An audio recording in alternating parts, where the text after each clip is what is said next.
We have Jim Renner on video conference with us today, and we're recording the interview for our Leasing Pioneers project. And Jim Renner, a real icon in our industry. Jim comes from Wells Fargo Equipment Finance as his latest and long stint that you were there as the former CEO of Wells Fargo Equipment Finance. Correct, Jim?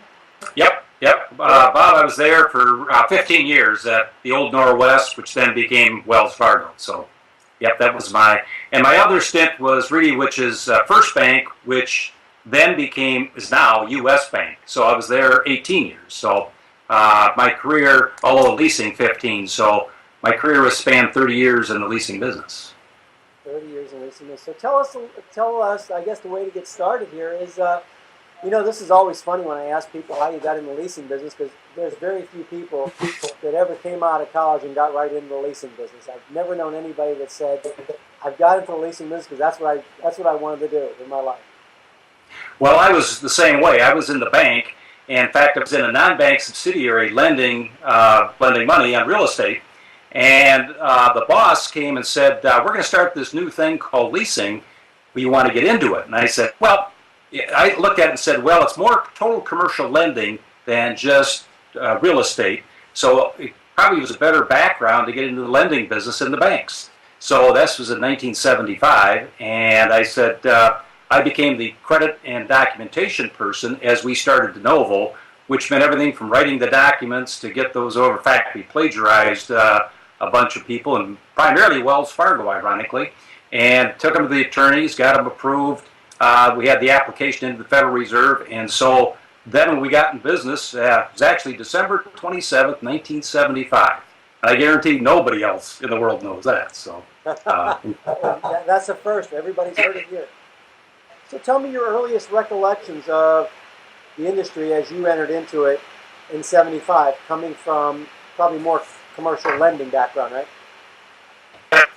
Well, we were in the bank, and the reason to get in was to support your bank customers. So it was the industry was really a fledgling industry at that time. Banks were just allowed to get into it. I think it was 1971.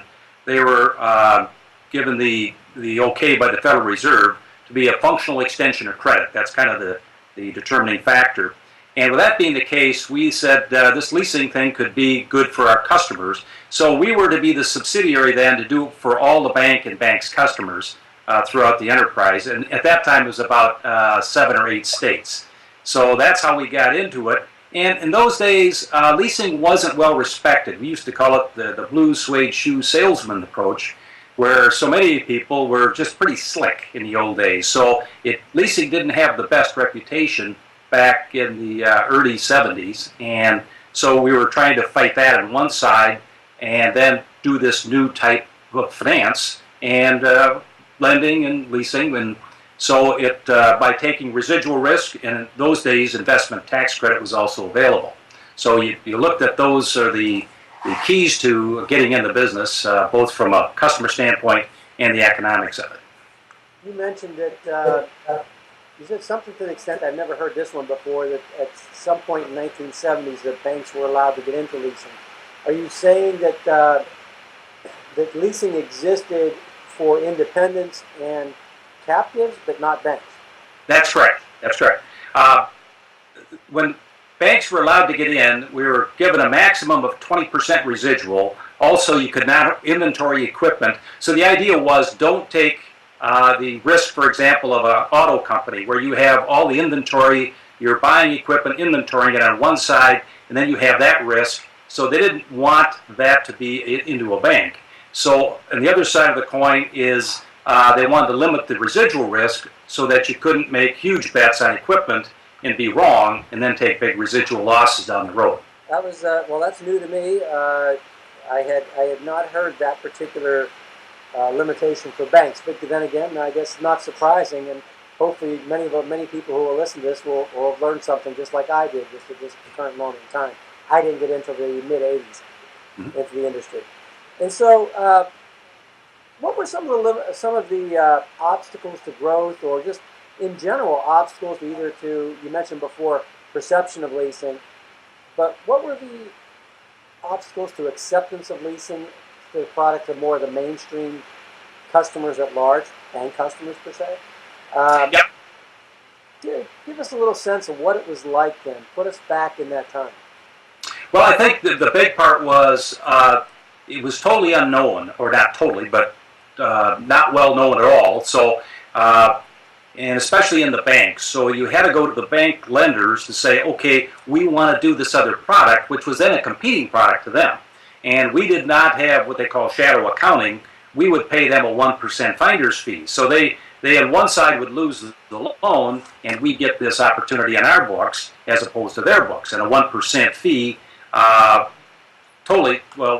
it was something, but it totally did not take care of their economics from the bank standpoint. So there was a little bit of a hard sell there. So when the customers wanted leasing, that's when we would get the call. The other thing we would start then are some vendor programs and go to a manufacturer to say, gee, we can help sell your equipment, and that also helped. But it was, with perception, small industry, not well known, and I think it took probably another almost 10 years to get well known, and then all the tax law changes in the 80s. However, in the early 70s, it was a difficult sell because people didn't know what you did. So every sell was a new sell. They didn't know what this leasing stuff was. So you had to sell the product every time to every customer.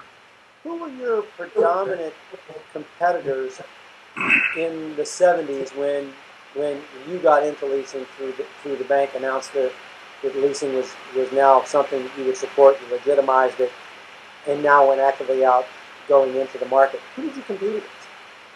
Yeah, it would be, well, to me, you'd have some captives, and also you'd have some other bank leasing companies who were getting into it. I was at First Bank in Norwest, ironically, where I then ran it later, got into it a couple years before we did. And there are other banks, Security Pacific comes to mind, a very good bank out of Los Angeles, who would come more to the Midwest and do some transactions as well. And some would also open branches, Security Pacific being a good example. So you'd have bank customers on one side, or competition. You had a fair amount of independent competition at the same time. Smaller companies, more entrepreneurial, doing it, and then you'd also have some vendor leasing companies. Okay. And as it related to vendor leasing, you mentioned that. I found that kind of interesting because I didn't believe in the early days it was vendor leasing was something that banks embraced as opposed to direct leasing with their customer sets. Well, it probably shouldn't be vendor as we normally think of it now, where you go in and have an independent program. It was more going to a dealership as opposed to a manufacturer. So it was probably more dealer-type programs and buying paper from dealers as opposed to a national program. We were too small to do that. We would just be in our region, so we would go to various various equipment dealers in the area, and that was more the case than a true vendor program where you did it with a manufacturer. So this was in the Norwest days, correct? This was actually First Bank days, the U.S. Bank days, back in the 70s. At that point in time, I guess who would you say was, in your mind, was there a company that you all looked to aspire to, or I shouldn't say aspire to, but you took your cues from in terms of how to do the vendor business? Was it U.S. Bank, U.S. Leasing rather at that time? No, no, they really weren't the competition. The one, to me, from a bank standpoint, was Security Pacific. Norm Chapman ran it.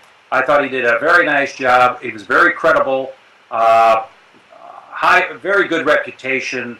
They were the ones that I looked at to say, if I'm going to epitomize somebody, it would be Security Pacific and Norm Chapman. Okay. Norm at those days, too, was very involved in the old AAEL, which became ELA, which became ELFA, so American Association of Equipment Lessors.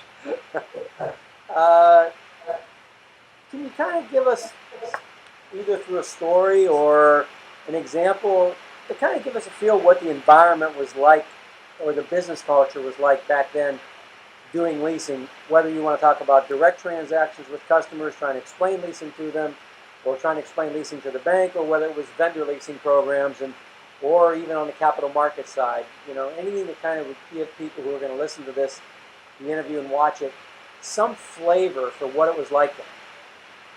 I thought of one humorous one where it was 1976. I had gone out to Billings, Montana. So I was a credit guy, but yet I did some, we only had one or two sales guys, so I did some stuff with the banks as well.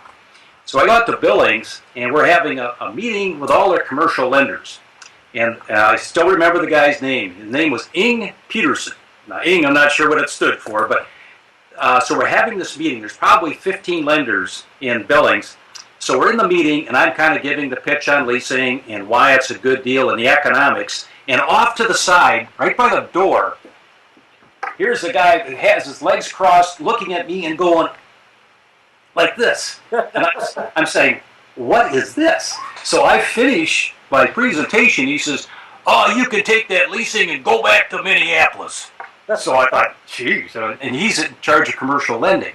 Well, then I talked to a young lender, his name was Doug Aiden, and Doug said, oh, that's just anything. He doesn't like anything from Minneapolis. So, and so ironically, Doug and I developed a very good relationship. We did a lot of business with Billings, but when you first start, and here's the guy that's in charge of commercial lending, it was a little disconcerting to think he's determining your future out there. So, and ironically, just before I left First Bank in 1990 to join Northwest, I went out to Billings, and Doug was then the president of the bank, and we all laughed about that story back in 1976, since we both remembered it very well. So it wasn't well received by the bankers, and it took a while to dig it in there, I guess, to get the acceptance.